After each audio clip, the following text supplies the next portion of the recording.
é que a salvação veste. Ela não só veste, como ela dá um grau de posição para as pessoas. Por exemplo, aqui ele falou que quando veste os sacerdotes de salvação, os santos rejubilam. Vocês já observaram uma coisa? Se nós temos rebanho, tem que ter pastor. Se nós temos aulas, tem que ter ensino. Se nós temos pessoas para ouvir, temos que ter pessoas que falam. Se nós temos almas precisando de salvação, tem que ter quem transmite boas novas. E quem transmite essas boas novas? Exatamente os que foram vestidos de salvação. Por que tem santo rejubilando? Porque alguém pregou o evangelho para ele. Por que tem santo feliz? Porque pregaram o evangelho para ele. Um dia falaram para um pastor conhecido meu, falou: não entendo a igreja evangélica, vocês não têm santo lá. Ele falou assim: tem um monte lá, você não foi lá ainda para ver. Tem um monte lá, você vai ver, a congregação encheu, são santos em Cristo Jesus. Lá não tem santo que não fala, que não vê, que não escuta, que não come. Lá não, os santos vê, fala, ouve, come, casa, gera filho. Os santos lá são bem ativos, nós só temos santo parado. Então assim, se nós temos santos rejubilando, se nós temos crentes alegres, crentes felizes, é porque alguém foi vestido de salvação antes. Por exemplo, alguém pregou para mim, eu já preguei para outras pessoas. Tem muitas pessoas que estão anunciando o evangelho, que aceitaram Jesus com a pregação, que nós somos instrumentos. Quer dizer, Deus veste o sacerdote. Mas o que eu achei interessante aqui, né? Por que ele fala assim: eu vestirei o sacerdote? Quando você lê 1 Pedro, capítulo 2, versículo 9, vai falar assim: vocês são geração eleita. Só tem um jeito de ser geração eleita, só se for salvo. Ninguém passa pela eleição sem salvação. Segundo ponto, sacerdócio real. Porque quando nós somos vestidos de vestes sacerdotais, nós fazemos parte da realeza. Só quem tem veste de salvação faz parte da realeza. Por quê? Porque ele é rei, ele reina. Jesus é o rei dos reis e senhor dos senhores.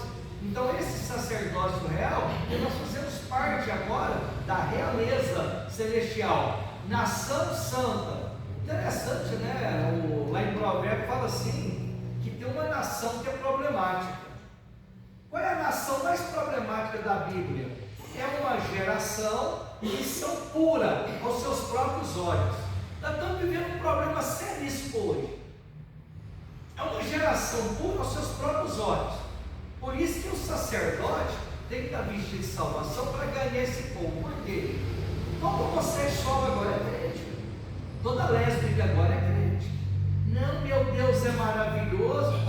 Criaram uma igreja agora para lésbica, para homossexual, para gay, para transeunte, transformista, LGBTQIA, menos, e o inferno de os lascos. Você entendeu a moral da história? Tudo agora é crente. Tudo agora é crente. Agora ficou fácil, não é? Então assim, mulher com mulher, como é que tu deve ter uma igreja para ele? Sabe o que é isso? Isso é uma geração que é pura aos seus próprios olhos. Eles pensam, se eles invertem a coisa. Deus é amor, mas o amor não é Deus.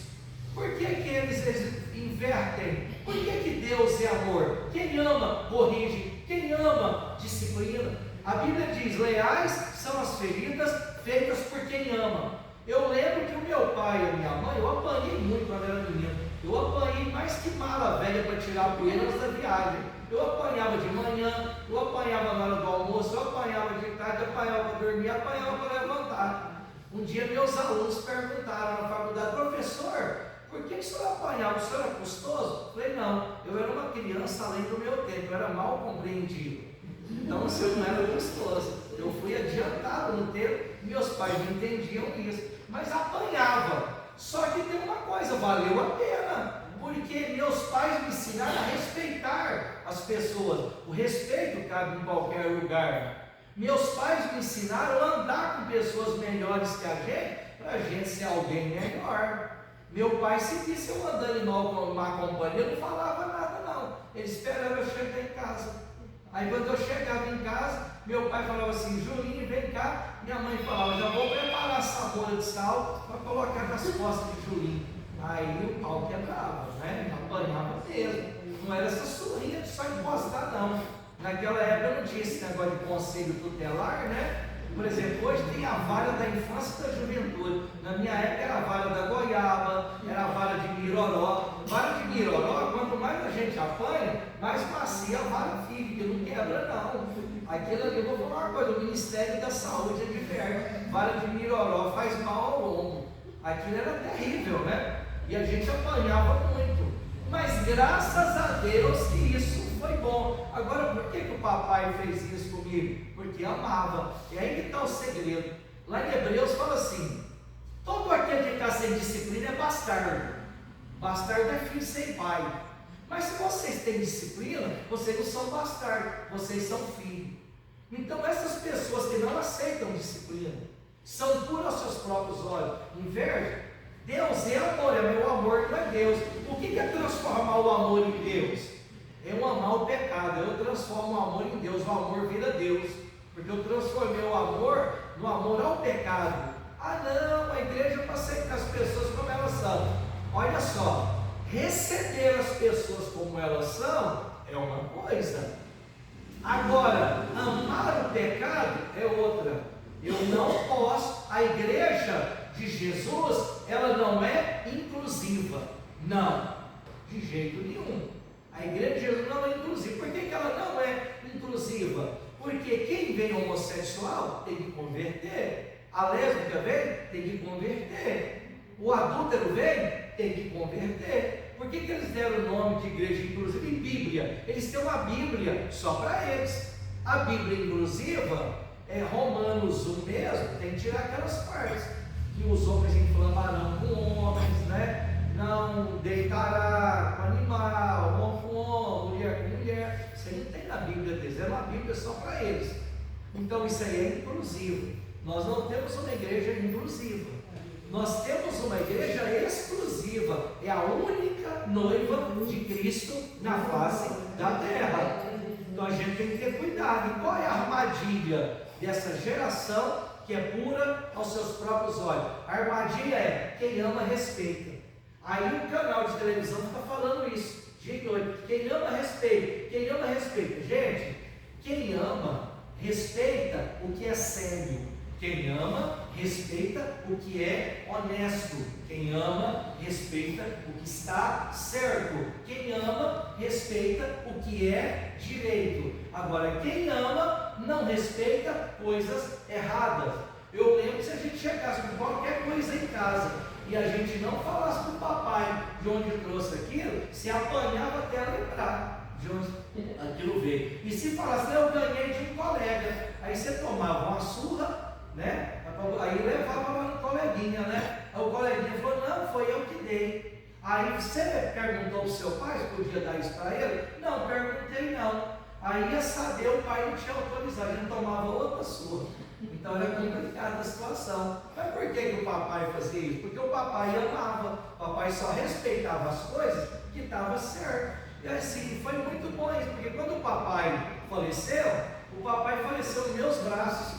Eu passei a cuidar do papai, levei lá para casa, e o papai ficou muito ruim. Aí Deus falou comigo: conversa com ele urgente e faz um concerto com ele. Aí eu olhei para ele e falei: pai, eu sei que o senhor está me ouvindo, eu quero que o senhor me perdoe, pai, por tudo que eu fiz com o Senhor que desagradou o Senhor, porque eu perdoo o Senhor, porque teve vezes que eu fiquei magoado com o Senhor. Eu perdoo, o Senhor me perdoa. Ele olhou para mim, arregalou o olho e partiu para a eternidade, abraçado comigo. Eu estava dando banho nele.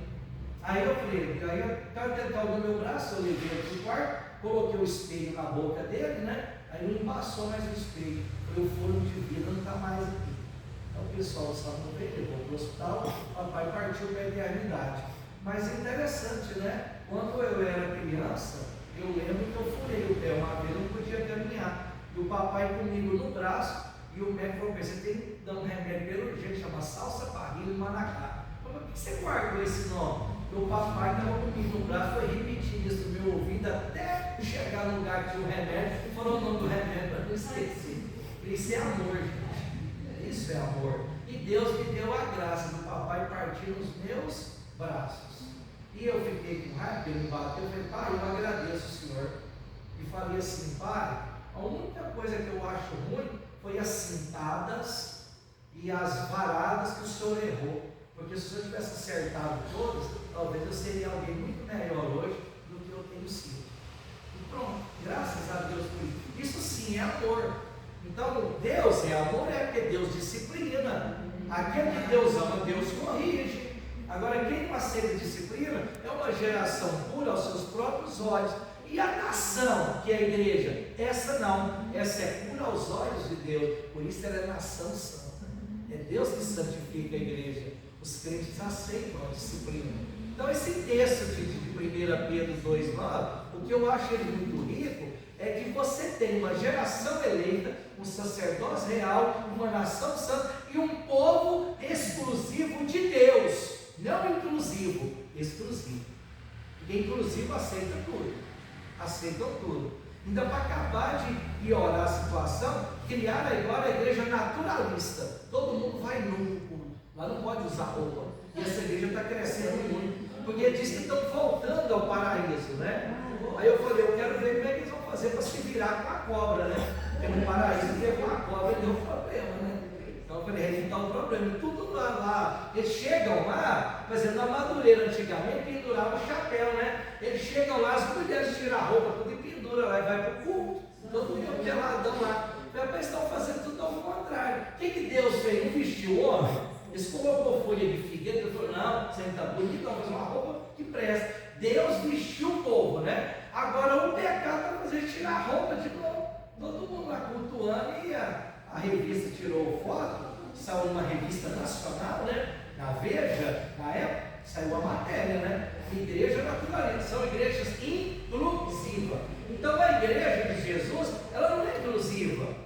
Ela não é uma igreja com homossexual, continua sendo homossexual. A lésbica continua sendo lésbica. Não, o mentiroso continua sendo mentiroso. O adulto continua sendo adulto.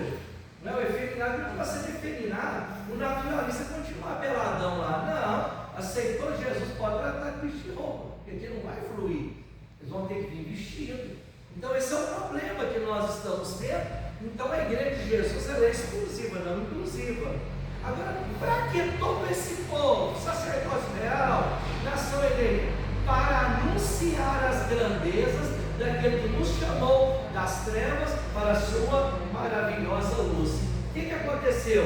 Vestiram o sacerdote de salvação, eles ganharam as pessoas para Jesus e os santos rejubilam. Então, aonde tem pessoas salvas para anunciar as boas novas, onde tem uma nação santa, um povo santo, mais santos rejubilarão. Quanto mais pessoas nós tivermos vestido de vestes sacerdotais de salvação, mais santos rejubilarão. Porque cada dia tem mais gente convertendo, mas converter mesmo de verdade, não é para essas igrejas inclusivas, não. Certo? Aí o verso 17, farei brotar a força de Davi. Interessante, né? Você fala Davi em português, é só Davi. Mas Davi em hebraico é amado. Por que é amado? Eu falei, você brotar força, vai brotar a força do amor. Jesus é descendente de Davi. Pode observar que o Novo Testamento começa assim, livro da genealogia de Jesus Cristo, filho de Davi, filho de Abraão. Você vê que Jesus é descendente de Davi. Por que Jesus é descendente de Davi? Porque Davi é amado. E Deus amou o mundo de tal maneira que deu o seu Filho unigênito para que todo aquele que nele crê não pereça, mas tenha vida eterna. Então, se os santos estão rejubilando, alguém foi vestido de salvação. Por quê? Porque a força do amor brotou primeiro. O amor com que ele nos amou o levou à cruz do Calvário para que santos rejubilem, para que sacerdotes sejam vestidos de salvação. E prepararei uma lâmpada para o meu ungido. Aqui está falando do batismo do Espírito Santo. É o batismo do Espírito Santo que acende a lâmpada do crente. Se a lâmpada está acesa, porque o Espírito Santo está lá. Sem Espírito Santo é trevas. Sem Espírito Santo é escuridão. Então pode observar, a mulher da dracma perdida, ela perdeu a dracma, perdeu as casas naquela época, eram feitas em árvores, feitas em parte que aonde estava a árvore, montava a casa, e era feita as casas em cima de raízes, e as raízes da árvore ficavam expostas. Então quando a mulher perdeu a dracma, ela teve que ir lá buscar no meio das raízes, voltar às raízes. Então, para voltar às raízes, fala assim, ela acendeu a candeia. E a candeia do crente só acende quando o crente é batizado do Espírito Santo. Aí a lâmpada está acesa. O batismo do Espírito Santo clareia a mente da gente. O Espírito Santo ilumina a mente da gente, ilumina os pensamentos para voltar às raízes. O que são as raízes? Leitura bíblica, consagração, oração, meditação das Escrituras, oração de madrugada. Sem Espírito Santo, ninguém volta nas raízes. Por que muita gente esfriou na fé? Por que muita gente não ora mais de madrugada, não busca mais a Deus? Perderam as raízes, já eram as raízes. Por exemplo, por que eu gosto das Assembleias de Deus de Madureira? Por que eu amo congregar nas Assembleias de Deus?